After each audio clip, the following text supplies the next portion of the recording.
She almost turned back 3 times before she reached the end of the street. The night was dark, and the air felt heavier than usual, like the world itself was pressing down on her shoulders. Amara clutched the small bag against her chest and kept walking. Her feet were bare on the rough ground. She had forgotten her slippers in her rush, but she did not go back. By morning, she had walked so far that her feet were swollen. She sat by the roadside, exhausted, hungry, and completely alone. A woman selling akara nearby glanced at her. "You day all right?" the woman asked. Amara looked up. Her eyes were dry. She had promised herself she would not cry anymore. "I'm fine," she said quietly. The woman studied her for a moment, then, without a word, wrapped 2 pieces of akara in paper and stretched it toward her. "Eat," she said simply. That small kindness broke something open in Amara's chest. She ate slowly, and for the first time in months, food did not taste like shame. She found her way to a nearby town through a kind bus driver who asked no questions. She had a little money Auntie Bisi had quietly pressed into her palm the night before, along with a folded paper with an address on it. "If things ever get too hard," Auntie Bisi had whispered, "go here. Tell them I sent you." The address led her to a small NGO, a women's support centre that worked with young girls in difficult situations. When Amara walked in, a woman at the desk looked up at her. "What's your name?" she asked gently. "Amara." "How old are you?" 13. The woman came around the desk and knelt in front of her. "Who did this to you?" Amara opened her mouth, then closed it, then opened it again. "People who were supposed to love me," she said. That was the day everything changed for the second time. The centre gave her shelter, food, and something she had almost forgotten how to accept: dignity. They saw her scholarship result and immediately connected her with a secondary school that honoured the government programme. She was enrolled within weeks. The first day of school, she stood outside the gate in a uniform that was slightly too big for her. A girl walked past and glanced at her. "Are you new?" the girl. Chisholm smiled. "Then walk in like you already belong, because you do." That girl became her first real friend. School was not easy. While other students came home to warm meals and helping parents, Amara returned each evening to the centre, where she helped with small chores in exchange for her stay. She did not complain. She had done far worse for far less. At least here, she was seen. But there were hard days, very hard days. She studied harder than anyone expected. Her teachers noticed. Her results were consistent. By her second year, she was at the top of her class, and a teacher named Mr. Okafor pulled her aside one afternoon. "Amara," he said, "I've been watching you. Where do you come from?" She hesitated. "A difficult place, sir." He nodded slowly. "I thought so. Difficult places produce either broken people or extraordinary ones." He paused. "I think you're the second kind." His words stayed with her longer than he probably knew. She won a state academic award at 15, then a national essay competition at 16. Her story began to travel, not because she did not tell it, but because the quality of her work spoke loudly enough that people started asking questions. At 18, she was awarded a full university scholarship. The day the letter arrived, she sat alone in the small room she now had to herself at the centre. She read it 3 times. The scholarship letter felt heavier than paper should. Amara read it 3 times, sitting on the edge of her mat at the centre, her lips moving slightly with each word like she needed to hear it to believe it. A full university scholarship. Her name. Her future. Right there in black ink. She folded it carefully and pressed it against her chest. Then she made a decision. Before she walked into any university gate, she was going home. She had not seen her mother in years, not because she did not know the way. She knew every turn, every cracked wall, every bend in the road that led back to Mama Ngosi's house. She had simply been afraid. Afraid of what her mother would see in her face. Afraid of the conversation that would have to happen. But she was not afraid anymore. She arrived in the evening, when the sky was turning orange and the smell of firewood drifted through the compound. She stood at the entrance for a moment, just breathing it in. Then she heard her mother's voice from inside, scolding one of the younger ones about something, and a laugh escaped her before she could stop it. "Mama." The voice from inside went silent. Then, footsteps. Mama Ngozi appeared in the doorway, and for a second she just stared, like she was checking if what she was seeing was real. Then she rushed forward. "Amara!" She grabbed her, pulling her close with both arms, and held on so tightly that Amara could barely breathe. "How are you? Why didn't you send a word? I have been—" Her voice cracked. "I have been so worried." "I'm okay, Mama," Amara said softly. "I'm okay." But when her mother pulled back and looked at her face, really looked, her expression shifted. "What did they do to you?" she whispered. Amara had rehearsed this moment 100 times. She had planned to stay calm, to present it gently, carefully, so her mother would not collapse under the weight of it. But standing in that doorway, looking into the eyes of the woman who had sent her away with hope and received silence in return, the rehearsed words fell apart. She told her everything. She did not rush it. She sat with her mother inside, the younger siblings sent out to play, and she talked about the chores that started before dawn, about Auntie Grace's voice like a whip, about Uncle Chinedu who never once looked up when she asked about school, about the bucket of water, the bare feet, the leftovers, the invisible life she had been living in that house. Her mother sat with her hand pressed over her mouth the entire time. When Amara finished, the room was completely still. Then Mama Ngozi let out a sound that was not quite a cry and not quite a scream. Something caught between the two, like something tearing slowly inside her. "I didn't know," she said. "Amara, I swear before God, I did not know." "I know, Mama.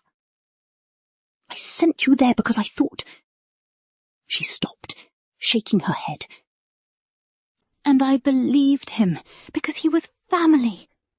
Her voice broke completely. "Can you forgive me?" Amara reached over and took her mother's hands.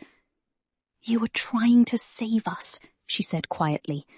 7 children, no money, and a world that wasn't helping you. You made the best decision you could with what you had." She squeezed gently. "I forgave you a long time ago, Mama." Her mother wept for a long time after that, and Amara sat with her, not rushing it, letting the grief move through properly. Before she left that evening, she placed the scholarship letter in her mother's hands. Mama Ngozi read it slowly. Then she looked up. "University," she said. "University," Amara confirmed, smiling. Her mother held the letter to her chest the same way Amara had. Then she looked up at the ceiling, lips moving in silent prayer, tears rolling freely. "Your father would have been so proud," she finally whispered. Amara swallowed hard. "I know, Mama. I did it for both of you." From that day, Mama Ngozi was woven back into her life fully. She visited when she could. She called. She prayed loudly and often. University was everything she had imagined and more. She studied law with the kind of focus that made her professors take notice early. She was not the loudest student in the room, but she was always the most prepared. She joined a student advocacy group in her second year, speaking up for girls who had been withdrawn from school by families who thought education was wasted on daughters. Something about those cases lit a fire in her that even the most complex legal texts could not match. By her final year, she had received 2 academic awards and been featured in a student publication as one to watch. The day she graduated, Mama Ngozi was in the crowd. And beside her, to Amara's genuine surprise, was Auntie Bisi. After the ceremony, Amara walked straight to her and held her for a long time. "You came," she said. "Of course I came," Auntie Bisi replied, patting her back firmly. "You think I was going to sit at home while my girl collected her degree? Tufia." Amara laughed, pulling back to look at her properly. Auntie Bisi looked older, but the same. Same sharp eyes, same quiet warmth. "I never properly thanked you," Amara said. "You thanked me every time you didn't stop," Auntie Bisi said simply. That was enough. Life moved quickly after graduation. The foundation, the court cases, the public speaking. Her name began to travel ahead of her into rooms she had not yet entered. She co-founded a foundation dedicated to rescuing and rehabilitating girls in domestic servitude. She argued cases in court. She spoke in front of government panels. She returned to communities like the one where she grew up and built reading programs for children who could not access school. Her name meant something now. Not because anyone gave it meaning, because she had fought for it, quietly and fiercely, for years. It was during this season that Uncle Chinedu appeared at her mother's house. Amara was inside when Mum Ngozi came in with a careful expression. "There is someone outside," she said slowly. Amara did not need to ask. She went to the window and looked out. Uncle Chinedu stood at the entrance to the compound. He looked smaller than she remembered. Older. The authority that used to fill his posture had gone somewhere. He stood with his hands clasped in front of him like a man who had rehearsed something and was no longer sure it was enough. Amara stepped back from the window. "Tell him I'm not available," she said. Mum Ngozi hesitated. "He says he just wants to—" "Mama." She said it gently but clearly. "Tell him I'm not available." He came back the following week, then again after that. The third time he left a letter. She read it alone that night. His handwriting was shaky. He apologized. He said he had been wrong. He said watching him on television had opened his eyes to what he had done. He said his household was suffering and he did not know how to fix what had broken inside it. He asked for nothing specific, just a chance to say sorry to her face. She folded the letter and put it away. She did not respond. Then Auntie Grace came to the foundation's office one Tuesday. They sat across from each other, the same way Amara had once stood before this woman, trembling. Only now, nothing in her trembled. "I treated you badly," Auntie Grace said, her voice flat with the effort of holding itself steady. "I know that. I've known it for a long time, even when I pretended otherwise." Amara said nothing. "My children are not well," Auntie Grace continued. "Toby is involved in things I cannot speak about openly. Ada left home and we don't hear from her for months at a time. Chinedu is broken. Our home is—" She stopped. "I am not saying this to ask for your pity. I am saying it because I believe God is showing us what we sowed." "I think so too," Amara said quietly. Auntie Grace looked at her hands. "Is there anything you can do for Toby? He needs direction. He needs someone who can speak sense into him. You have connections, programs." "You want me to help your son," Amara said. "I know I have no right to ask." Silence sat between them, thick and honest.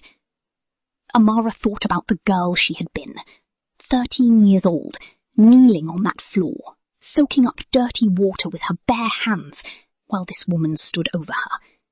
She thought about what it had cost her to become the person sitting in this chair right now. Then she thought about Toby. Whatever he had become, he had also once been a child. "I'll make one call," Amara said finally.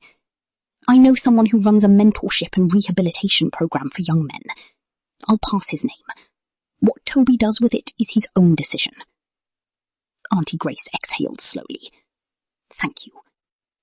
Don't thank me, Amara said. This is not forgiveness.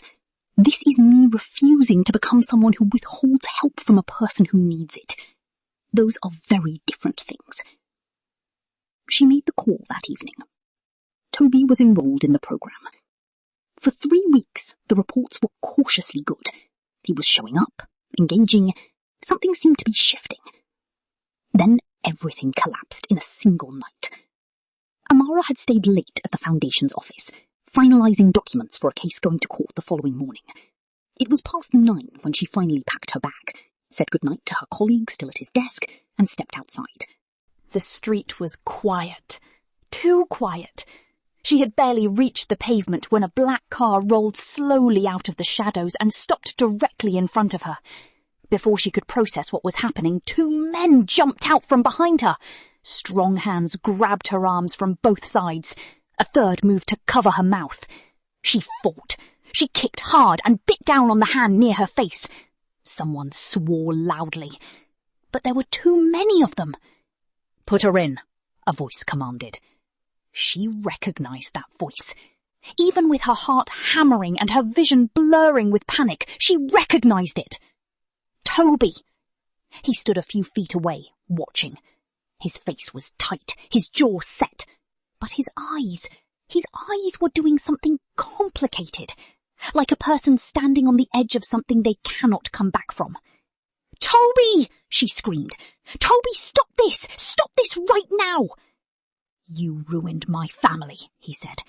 His voice was shaking. "You went on that television and you ruined everything. My father can't show his face anywhere. My mother cries every day. You took everything from us." "Your parents took everything from me first," she shouted back, still struggling against the hands gripping her. "I was 13 years old, Toby. 13! And I still chose not to destroy anyone. I chose to build something. And this is what you're doing with your life?" Something moved across his face. "Put her in the car," he said again.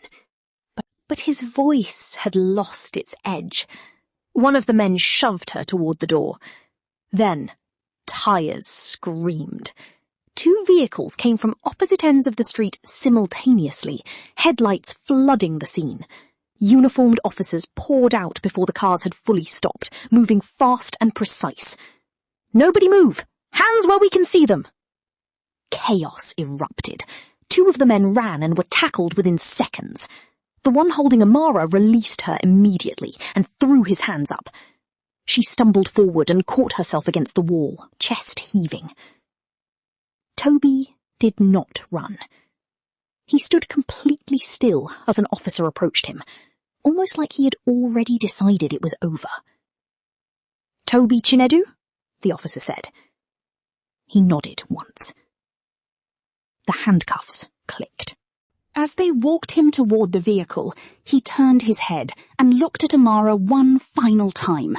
She expected anger, defiance. Instead, what she saw was worse. A young man who had finally run out of road and knew it. She looked away. Later, she sat in the police station giving her statement, her hands wrapped around a cup of water she had not drunk. Her colleague, who had heard the commotion from inside the office and immediately called the police, sat beside her, saying nothing useful, but present in the way that mattered. Her phone rang. Mama Ngozi.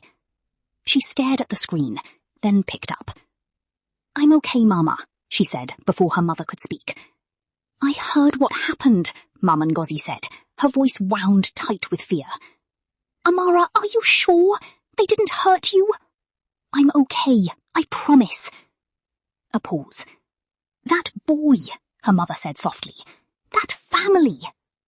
"I know, Mama." "It is enough now," Mama Ngozi said firmly. "It is enough." "Yes," Amara agreed quietly. "It is." Uncle Chinedu arrived at the police station 2 hours later.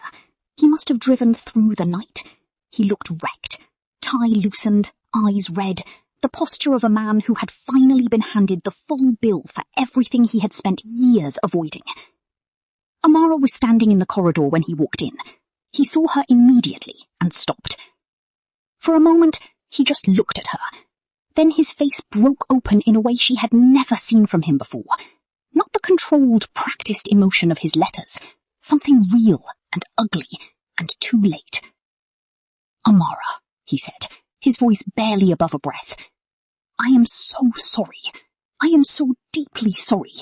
Please—" "Uncle Chinedu."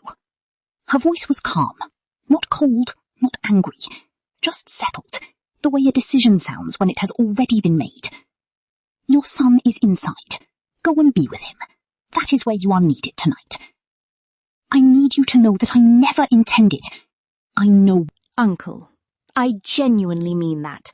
But this, whatever this has been between us, it ends here, tonight." She picked up her bag. She walked out of the station into the cool night air, and she did not look back. Auntie Bc was waiting outside by a car, arms folded, expression unreadable, until she saw Amara's face. Then something in her softened. "Come," she said simply. "Let's go." Amara got in without a word. They drove in silence for a while, the city moving past the windows like a film she was no longer inside. Then Auntie Bc spoke. "How do you feel?" Amara thought about it honestly. "Free," she said. "For the first time in a long time, I feel completely free." Auntie Bc nodded slowly. "Good," she said. "That's how it should feel." Amara leaned her head back and closed her eyes. She thought about the 13-year-old girl who had walked out of a house in the dark, with bare, bleeding feet, and a heart full of a promise she was not sure she could keep. She thought about every morning she had gotten up anyway, every page she had read by fading light, every time she had whispered to herself that this would not be her life forever, even on the days she barely believed it. She had kept that promise. All of it. Every single part. And no one, not the years, not the fear, not the people who had tried to make her disappear entirely. No one had been able to take that from her. She opened her eyes and looked out at the road ahead. Long, open, hers. She smiled and kept going. Thank you so much for watching this story all the way to the end. If Amara's journey moved you, please subscribe to Elite Story TV. Give this video a like, drop a comment, and share it with someone who needs to hear it today. And make sure you turn on your notifications so you are the first to know when our next story drops. We will see you in the next one.